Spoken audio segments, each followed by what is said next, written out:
Hey, Loretta here with Fatbird Quilting Studio and Handy Quilter National Educator and International Educator. I guess I could say that as well. And I wanted to do a quick video. So, if there's one thing that I get asked so many times when I am doing a class, like I'm in a hotel right now, I'm really not on the beach with a palm tree there. I'm in a hotel room. One thing that I get asked so much when I do these classes is, do you have a video on the whole drop and drag thing, advancing the quilt? So I thought, well, I'm going to go ahead and make a video on that so that after classes, or if you've not even taken a class, you can see the drop and drag method. So there are a couple of different methods. You can do it with the needle down using drop and drag.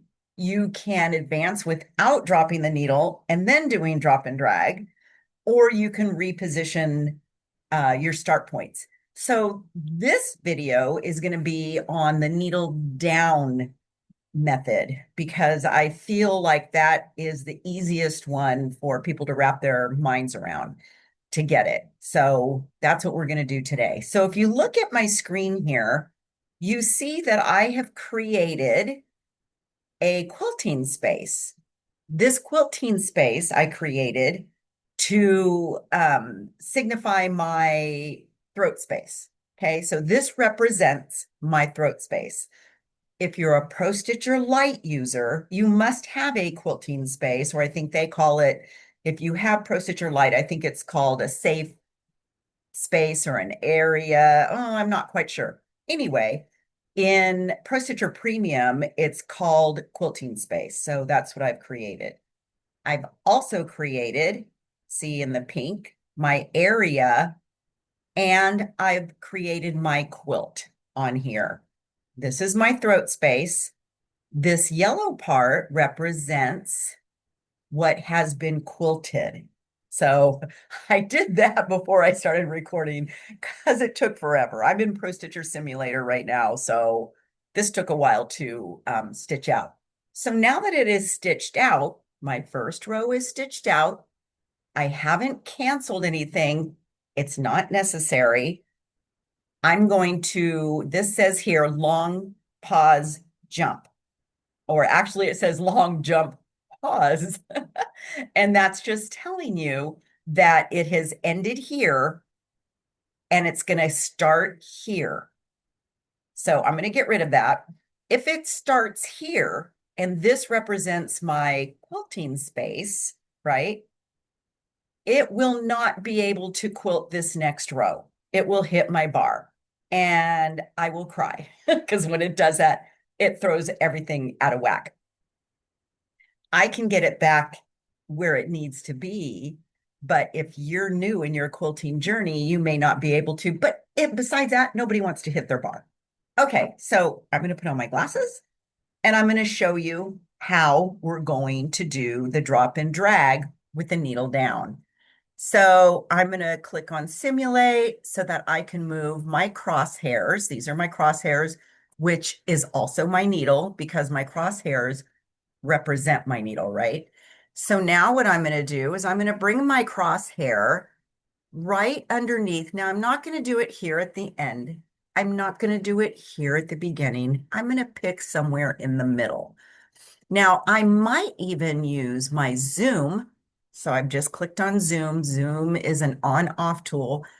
And I am going to zoom in on this flower here just a little bit. And my Zoom did not work. So let's try follow instead. So when you do follow and you come down here to the minus and the plus, the follow is going to zoom you in right to your crosshair. Let's see if I can click that off. Nope, that's okay. So now I'm going to bring my crosshair. Now I could do a couple things. I could bring it right here underneath this flower, or I can put it right here at a point. I'm just going to put it right here. Okay, I'm going to put it right there. I'm going to hit my refresh. Now I'm back to full screen and I'm going to drop my needle. So this is where you are going to drop your needle. Now that I've dropped my needle, I'm going to come over here to the quick access toolbar and I'm going to touch drag. The drag changes to drop, right? Because we're going to need to drop the pattern after we advance our quilt. Okay, so I've hit drop.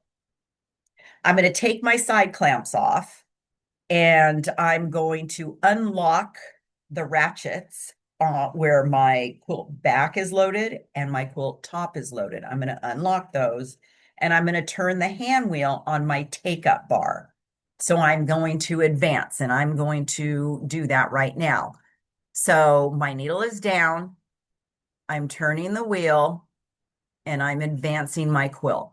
Now mine is going side to side a little bit because my needle really isn't down. I'm in simulation, but I'm going to go to about right there.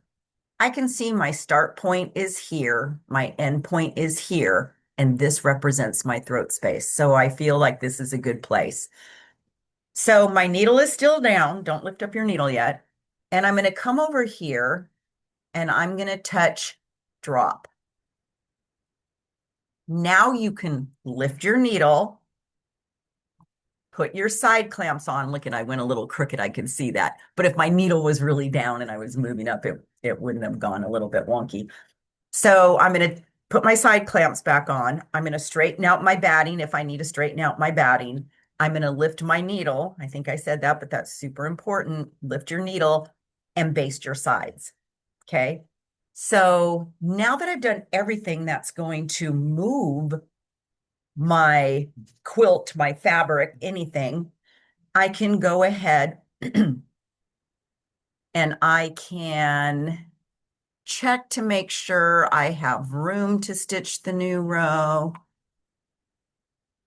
If I go to here where it starts, I can see that I'm within, all the stitching is going to be within my throat space.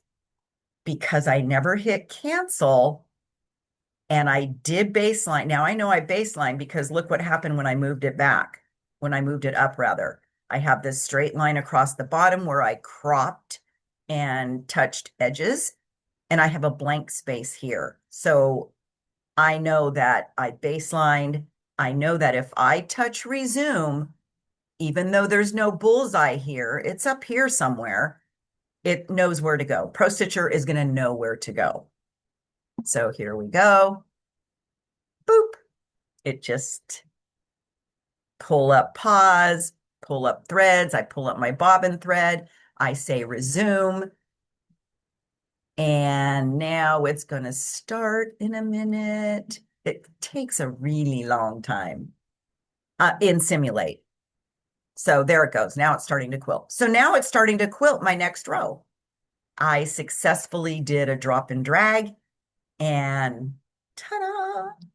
So in the next video, I'm going to show you how to drop and drag without actually dropping your needle, advancing your quilt first, then doing the drop and drag. So very good. Thank you so much. This has been fun, and I'll see you next time. Bye.